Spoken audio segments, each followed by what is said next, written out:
saudara kita yang terbaring di rumah sakit. Hari ini sayup-sayup suara azan dari masjid rumah sakit masuk ke telinganya. Dia menonton di televisi acara live solat Jumat, tapi saat itu dia hanya mampu terbujur kaku. Ruhnya masih ada dalam jasad. Anaknya tidak bisa berada di sampingnya karena security tidak mengizinkan keluarga berada di dalam ruang ICU. Dia duduk di dalam. Suara terdengar, azan bersahutan, hayya 'alas salah, mari salat, hayya 'alal falah, mari menuju kemenangan. Dia hanya bisa meneteskan air mata. Kenapa? Kalau dulu dia waktu sehat sempat beribadah, penyesalannya tidak terlalu banyak. Tapi kalau di saat sehat walafiat tak sempat untuk menempelkan kening ke lantai, tak sempat melangkahkan kaki ke rumah Allah, tak sempat mendengarkan khutbah, maka tak ada duka di atas duka. Air mata yang meleleh tak dapat mengembalikan masa lalu. Lan tarji'al ayyamul lati madat, yang lalu tak dapat diulang kembali. Air mata darah menangis. Yang sakit tak akan sembuh, yang mati tak akan hidup. Penyesalan selalu datang di akhir perbuatan. Belum pernah orang menyesal sebelum perbuatan berlalu. Selalu penyesalan di akhir. Di saat itu penyesalan tak lagi bermakna. Apa kata mereka ketika melihat azab Allah? Rabbana, hai Tuhan kami, ya Rabb kami, absarna, mata kami sudah melihat azab, wa sami'na, telinga kami sudah mendengar suara tangisan, teriakan, pekikan di dalam neraka. Farji'na, kembalikan kami lagi ke dunia. Na'mal salihah, kami ingin beramal saleh. Inna muqinun, kami yakin seyakin-yakinnya. Tapi saat itu penyesalan tak lagi bermakna, karena dunia tak mungkin utuh semula, karena sudah menjadi sunnatullah yang lampau tak akan kembali. Idza sama'un fatarat, langit terbelah. Wa idzal kawakibun tasarat, planet-planet bertabrakan. Wa idzal biharu fujirat, lautan diledakkan, diletupkan. Wa idzal quburu bu'asirat, semua yang dikubur dibangkitkan. Alimat nafsum ma qaddamat wa akharat, disitulah orang baru sadar apa yang dulu pernah aku lakukan. Wa qadimna ila ma amilu min amalin, semua amal mereka kami tunjukkan, kami datangkan. Ini amalmu, ini infakmu, ini wakafmu, ini sedekahmu, ini salawatmu, ini bacaan Qur'anmu, ini zikirmu. Tersenyum mata melihat amal. Faman ya'mal mithqala dzarratin khairan yarah. Tapi jangan lupa, apakah yang dosa-dosa itu dilupakan begitu saja? Yang buruk pun akan nampak juga.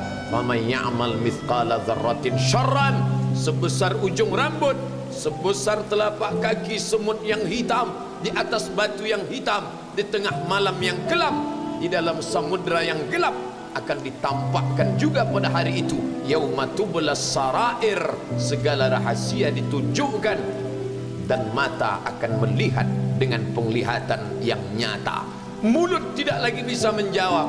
Al-yauma nakhtimu ala afwahihim, hari itu mulut kami kunci, karena mulut itu yang dulu pandai mencari-cari alasan, bersilat lidah, maka hari itu lidah dikunci. Wa tukallimuna aydihim, tangan mereka akan buat bicara. Wa tashhadu arjuluhum, kaki bersaksi. Apa yang akan dibicarakan tangan, apa yang akan dipersaksikan kaki. Bima kanu yaksibun, semua yang pernah dilakukan di masa yang lalu. Berapa atasanmu sanggup memberi gaji sehingga begitu enteng kau tinggalkan solat? Apa yang dijanjikan istrimu sehingga begitu enteng kau berikan yang haram? Hanya rayuan sesaat, padahal dia pun akan meninggalkanmu sebelum masa tua tiba. Apa yang dijanjikan anak-anakmu? Ayah, kami akan menjagamu di hari tuamu nanti, maka berikan kami yang kami inginkan. Belikan kami rumah yang besar, belikan kami kendaraan yang mewah. Nanti setelah hari tua kami akan menjagamu, kata mereka. Tapi setelah kita tua, dosa-dosa begitu banyak terkumpul, mereka pun meninggalkan kita di panti jompo yang penuh dengan kesunyian, hening, sepi. Suara cucu tak terdengar menangis karena mereka pun malu mengakui kita sebagai orang tua. Suapkanlah yang haram ke mulut mereka, berikanlah yang batil ke dalam perut mereka. Itu hanya akan menjadi azab di dunia sebelum hari kiamat tiba. Ish masyikta, hiduplah sesuka hatimu. Ish masyikta, apa yang mau kau makan, makanlah. Apa yang akan kau bekerjakan, kerjakanlah. Fa innaka mayyit, tapi ingat, kau akan menjadi mayat, kau akan mati. Semua akan diminta pertanggungjawaban di hadapan Allah Subhanahu wa ta'ala. Hari ini orang boleh tertawa, hari ini orang boleh merasa dunia dia yang punya, tapi sampai masanya yang hijau akan berubah menguning, yang kuning akan mati, yang mati akan menjadi debu, yang debu ditiup angin hampa tak bermakna. Lalu apa yang akan dibawa menghadap Allah Subhanahu wa ta'ala? Amal saleh.